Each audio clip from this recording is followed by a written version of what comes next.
بسم الله الرحمن الرحيم الحمد لله رب العالمين والصلاة والسلام على أشرف المرسلين سيدنا محمد وعلى آله وصحبه أجمعين اللهم علمنا ما ينفعنا وانفعنا بما علمتنا وزدنا علما سبحانك لا علم لنا إلا ما علمتنا إنك أنت العليم الحكيم أما بعد إخواني أخواتي chers frères et sœurs السلام عليكم ورحمة الله وبركاته نواصل مع قصة ثمود والنبي صالح عليه السلام فلما أمرهم الله سبحانه وتعالى بالابتعاد عن الناقة.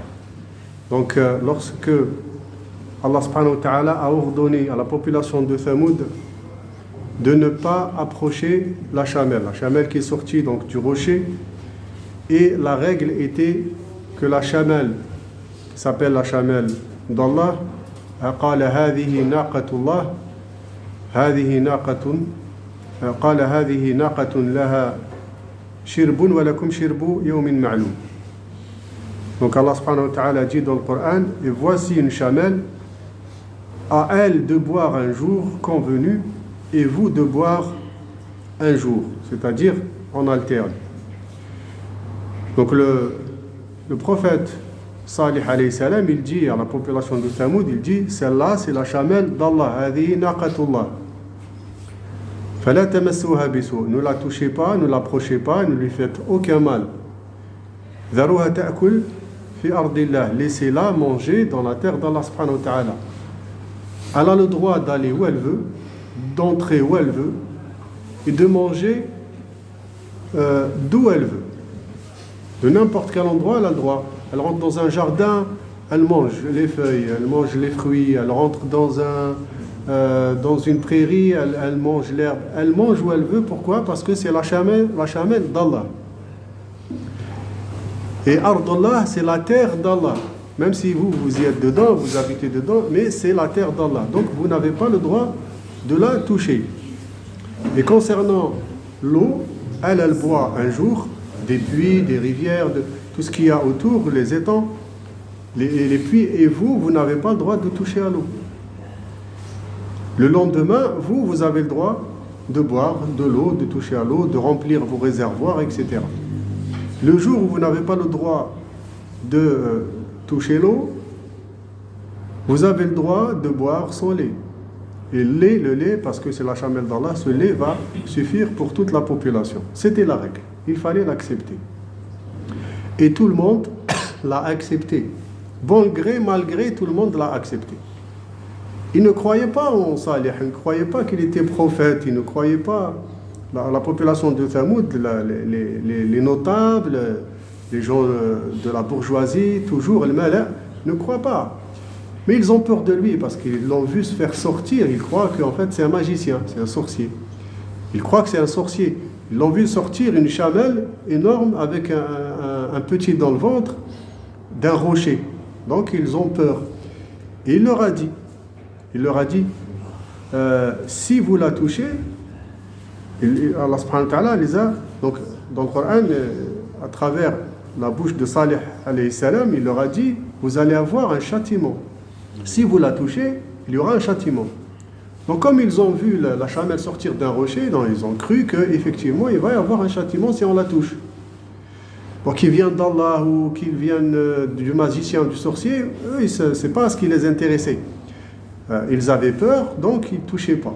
Allah subhanahu wa ta'ala a dit وَلَا تَمَسُّوهَا بِسُوءٍ فَيَأْخُذَكُمْ عَذَابُ يَوْمٍ عَظِيمٍ. Et dans un autre verset, يَأْخُذَكُمْ عَذَابُ يَوْمٍ قَرِيبٍ, très rapide. Donc dans un verset, Allah subhanahu wa ta'ala dit, et ne lui infligez aucun mal, sinon le châtiment d'un jour terrible vous saisira. Donc c'était ça. Et dans d'autres versets aussi, Allah subhanahu wa ta'ala dit وَيَا قَوْمِ هَذِهِ نَاقَةُ اللَّهِ لَكُمْ آيَةً فَذَرُوهَا تَأْكُلْ فِي أَرْضِ اللَّهِ وَلَا تَمَسُّوهَا بِسُوءٍ فَيَأْخُذَكُمْ عَذَابٌ قَرِيبٌ. Donc dans l'autre verset, Allah subhanahu wa ta'ala dit, ô mon peuple, voici la chamelle d'Allah qu'il vous a envoyée comme signe, laissez-la donc paître sur la terre d'Allah et ne lui faites aucun mal, sinon un châtiment proche vous saisira. C'est-à-dire, il n'est pas lointain. Si vous la touchez, le châtiment, il sera immédiat. Donc, ils ont respecté. Et c'est resté comme ça pendant des années. C'est resté comme ça pendant des années. Des années, même des générations. Parce que bon, la population de Thamoud vivait longtemps, et la population de Ad aussi vivait longtemps. Donc, on ne sait pas combien, mais beaucoup d'années. Pourquoi? Parce qu'il va y avoir des descendances. Allah subhanahu wa ta'ala va révéler à Salih alayhi salam que dans ta population, il va naître un garçon qui va tuer la chamelle. Il va naître un garçon dans la population de Thamoud qui va tuer la chamelle. Il lui a donné les signes de ce garçon. Alors, Salih alayhi salam, il va dire à la population de Thamoud, il va naître parmi vous un enfant qui sera blond aux yeux bleus. Et il va tuer la chamelle. Quand il grandira, il va tuer la chamelle. Donc, eux, ayant peur que le châtiment, si la chamelle sera tuée, le châtiment va tomber sur eux, ils ont eu peur. Alors, ils ont pris une décision. Une décision. Vous savez, Allah subhanahu wa ta'ala, lorsqu'il a dit Inna mursilun naqati fitnatan lahum, nous allons leur envoyer la chamelle comme épreuve. Et effectivement, car ils ne voulaient pas croire en Allah, ils ne voulaient pas croire en Salih. Donc, la chamelle, c'était une épreuve pour eux. Et dans cette épreuve-là, c'est qu'ils ont l'information qu'un enfant va naître, blond aux yeux bleus, et qui va tuer la chamelle. Donc, ils ont pris la décision de tuer tout enfant qui va naître blond aux yeux bleus. C'est ça. À chaque fois, dès qu'un enfant est né, ils vont aller voir s'il est blond aux yeux bleus, ils le égouillent. C'est comme ça. Et c'est resté comme ça. Toute la population, à chaque fois qu'il y a un enfant avec cette apparence-là, il le tue. Jusqu'au jour où le chef de la population, le chef de la population de Thamoud, a eu un enfant blond aux yeux bleus. Donc ils sont partis, ce dignitaire-là, ce chef, s'appelle Salif. Il s'appelle Salif. Et donc, un enfant, un garçon, il va naître blond aux yeux bleus. Et donc la population est venue vers lui. Mais il faut le tuer. Comme tous on a tué nos enfants. Il a dit non, celui qui touche à mon enfant, je le tue. Personne n'a pu rien faire contre lui. C'était le chef. Personne n'a pu rien faire contre lui. Donc cet enfant, qui s'appelle Qidar, il a grandi. Donc il a grandi et c'est devenu un énorme délinquant. C'est le fils du dignitaire, c'est le fils du roi, c'est le fils du président. En général, c'est des délinquants. En général. Ah oui, c'est comme ça. Donc c'était un délinquant. C'était un délinquant, moufsid, quelqu'un qui sème la corruption sur terre. Et bien sûr, il avait des amis avec lui, pareil, des fils de dignitaires. Et c'était des gens qui se saoulaient souvent, qui faisaient du mal, etc., etc. Il commençait, quand il a grandi, il commençait à diffuser cette idée-là. On va rester combien de temps dans cette humiliation? Cette chamelle-là qui nous dicte comment nous devons vivre. Et voilà, et ça a commencé, cette idée commençait à diffuser déjà dans ce petit groupe-là. Oui, il faut la tuer, etc. On peut pas la laisser comme ça, on peut pas continuer à vivre comme ça, dans l'humiliation. Ce Salih est un sorcier, c'est pas un envoyé d'Allah, c'est un sorcier, tout ce qu'il a fait c'est de la sorcellerie. Et cette chamelle cette chamelle qui nous gâche la vie depuis des années, depuis des dizaines d'années, il faut en finir. Et qu'est-ce qu'ils ont fait? Ils ont décidé donc de partir dans chaque maison et de leur signifier qu'ils allaient tuer la chamelle. Et effectivement, Qidar et ses copains, délinquants, les criminels,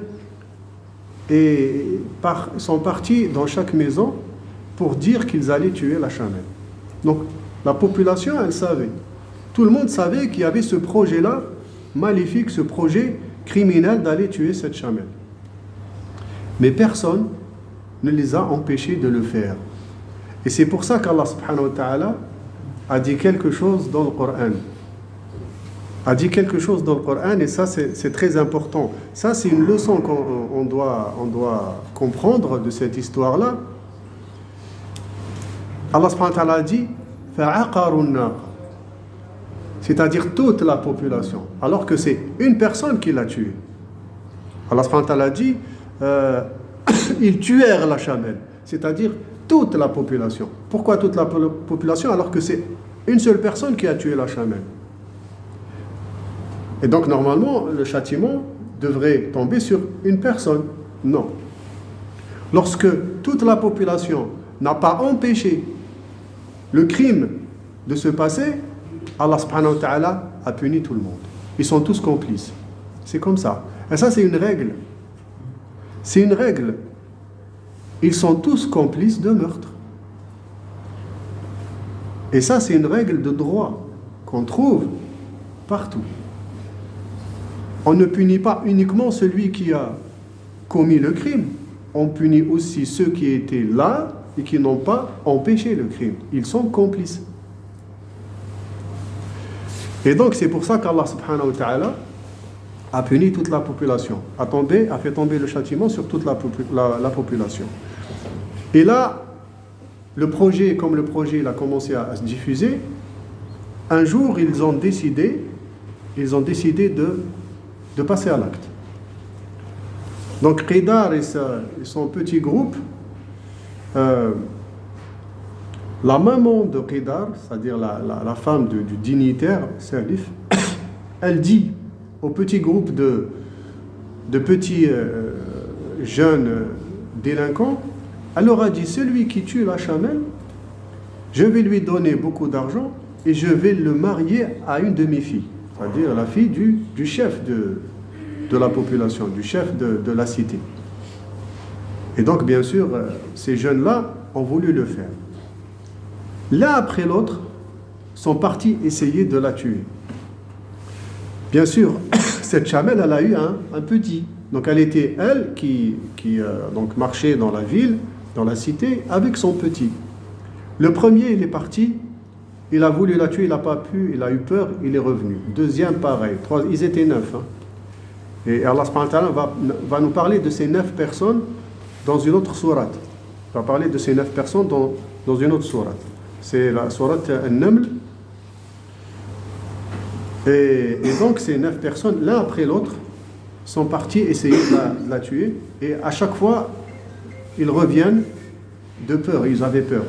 Qidar, lui et un autre, ils ont bien pris les boissons enivrantes, ils ont bien bu, et ils ont pris leurs épées et ils sont partis. Le premier, il a tapé sur les pattes de la chamelle qui est tombée, et l'autre est venu lui trancher la gorge, la tuer. Le sang s'est répandu dans le sol, le petit s'est sauvé, ils l'ont poursuivi et ils l'ont tué aussi. La population, voyant ça, le sang partout, etc., ils ont dit la chamelle a été tuée. Eux, ils étaient heureux. On s'est débarrassé de la chamelle, rien ne s'est passé. Il est où le châtiment?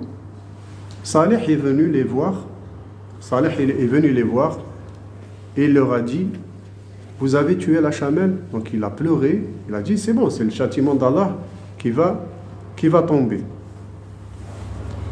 Et Salih va leur dire quelque chose de terrible. Il va leur dire, فَعَقَرُوهَا فَقَالَ تَمَتَّعُوا فِي دَارِكُمْ ثَلَاثَةَ أَيَّامٍ. Salih, il a tué, Salih leur dit, jouissez de vos biens dans vos demeures pendant 3 jours encore. Voilà une promesse qui ne sera pas démentie. ذَلِكَ وَعْدٌ غَيْرُ مَكْذُوبٍ. 3 jours. Vous avez 3 jours devant vous, faites ce que vous voulez, profitez de la vie, vivez. Au bout de ces 3 jours, vous allez tous périr. Tous. Que vous le vouliez ou non. Sauvez-vous où vous voulez, vous ne pouvez pas. Ils ne l'ont pas cru. Et justement, celui qui a tué la chamelle et ses 9 copains ont dit, mais on a tué la chamelle, il ne s'est rien passé. Et là, il est en train de nous menacer que nous allons tous périr dans 3 jours. C'est un fou, on ne va pas le croire. Et d'ailleurs, ils se sont arrangés entre eux. Pourquoi? Pour faire quoi? Encore quelque chose de plus terrible. De tuer Saleh. Ils ont décidé de comploter pour le tuer. Et là, Allah subhanahu wa ta'ala nous dit dans Sourate An-Naml, وَكَانَ فِي الْمَدِينَةِ تِسْعَةُ رَهْطٍ يُفْسِدُونَ فِي الْأَرْضِ وَلَا يُصْلِحُونَ. Il y avait dans la ville un groupe de 9 individus qui semaient le désordre sur terre et ne faisaient rien de bon. Donc ils ont décidé, ils ont comploté, ils ont décidé de le tuer. Mais ils ont dit, mais il a une famille. Il a une famille, il a des gens, des cousins avec lui, toute une partie de la population qui vont venir nous tuer si on le tue. Alors ils se sont dit, on va simuler de sortir, de voyager. On va simuler que nous sommes partis en voyage. Et lorsque la nuit sera tombée, on va revenir pour le tuer. Et on va dire aux gens, quand on reviendra, on va dire, on n'était pas là. On n'était pas là, c'est pas nous, on n'était pas là, on ne sait pas ce qui s'est passé. Donc ils ont décidé de le tuer, lui et sa famille. Et effectivement, ils ont fait ce complot, ils sont partis, sortis avec leurs chevaux, etc. Et les gens les voyaient sortir comme si qu'ils partaient en voyage. Et la nuit, ils sont revenus, et ils sont partis vers la demeure de Salih pour le tuer. Alors, il y a plusieurs versions. Il y a une version qui dit qu'ils se sont cachés dans une caverne et ils ont attendu que Salih passe avec sa famille pour le tuer. D'autres versions disent qu'ils sont partis directement vers la demeure de Salih pour le tuer. Les deux versions, Allahu A'lam. En tous les cas, que ce soit cette version ou l'autre, dès qu'ils sont arrivés pour tuer Salih, Allah subhanahu wa ta'ala a envoyé des anges. Le châtiment va arriver. Il a envoyé des anges et chaque ange a fracassé la tête de l'un de ces 9 individus. Allah subhanahu wa ta'ala nous dit, il y avait dans la ville un groupe de 9 individus qui semaient le désordre sur terre et ne faisaient rien de bon. Ils dirent, jurons par Allah que nous l'attaquerons de nuit, lui et sa famille. Ensuite, nous dirons à celui qui est chargé de le venger, c'est-à-dire sa famille, le wali, nous n'avons pas assisté à l'assassinat de sa famille et nous sommes sincères parce que nous étions au voyage. Donc ils ont projeté ça. Ils ourdirent une ruse et nous ourdîmes une ruse sans qu'ils s'en rendent compte. وَمَكَرُوا مَكْرًا قالوا تقاسموا بالله لنبيتنه وأهله ثم لنقولن لوليه ما شهدنا مهلك أهله وإنا لصادقون ومكروا مكرا ومكرنا مكرا وهم لا يشعرون. Donc Allah subhanahu wa ta'ala a dit, eux ils ont comploté une ruse et Allah subhanahu wa ta'ala a eu une contre-ruse et ils ne se rendent même pas compte. Et effectivement, les 9 anges, chaque ange a pris la tête d'un de ces 9 individus et l'a fracassé. Donc, les 9 morts par terre, et la population est venue trouver les 9 cadavres. Il y a une autre version où on dit qu'ils se sont cachés dans une caverne et Allah subhanahu wa ta'ala a envoyé des anges et la caverne s'est effondrée sur eux. Allahu a'lam. Mais en tous les cas, dès qu'ils ont découvert les cadavres, premier jour, tous les visages sont devenus jaunes. Ils se sont tous réveillés avec les visages jaunes, toute la population. Et Allah subhanahu wa ta'ala a ordonné à Salih et sa famille de sortir de la ville. Ils sont sortis de la ville. Et ils ont dit, c'est Salih qui les a tués. Donc ils sont partis pour se venger. Deuxième jour, les visages sont devenus tout rouges. Et là, ils ont compris en fait. Ils ont compris qu'il est en train de se passer quelque chose. Troisième jour, les visages sont devenus noirs. Et avant l'aube, Allah subhanahu wa ta'ala a envoyé as-sayha et al-rajfa. Donc un cri, un son terrible qui va désintégrer les gens. Vous savez, un son, ça peut désintégrer. Le niveau sonore de quelque chose peut désintégrer les objets si l'intensité est énorme. Vous pouvez ça peut déjà un sifflement, un bruit assourdissant, il peut faire perdre l'ouïe à quelqu'un.